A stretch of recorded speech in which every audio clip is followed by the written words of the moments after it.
In a town named Webshire, humans and spiders lived in harmony. Spiders, having evolved to a degree of intelligence akin to humans, started to pay rent for staying in houses. Mrs. Davis, a kind old woman, had 3 spider tenants named Spinner, Weaver, and Silkster. They had been staying in her home for years, and she had grown fond of them. The rent they paid, catching unwanted pests. One day, Spinner approached Mrs. Davis. "Ma'am," he began with a little hesitation, "we've been thinking. Our webs have grown and we need a bit more space.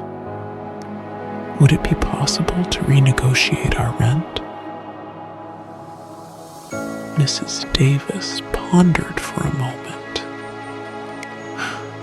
"Well, I suppose we could make an arrangement," she said, smiling. "But what do you offer in return for the larger space?" Weaver, the most creative of the trio, had an idea.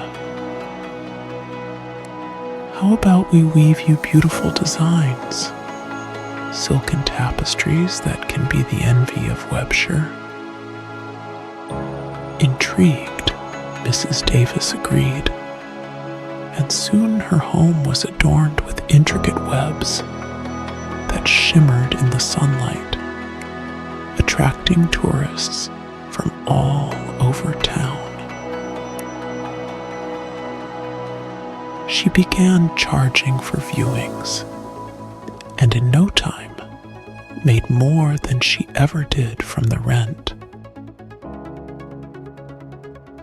The twist? Mrs. Davis and the spiders went into business together, converting her home into Webshire's top tourist attraction. And as for the rent, the spiders lived rent-free as long as they kept creating their silken masterpieces. They had turned a simple renegotiation into a prosperous venture.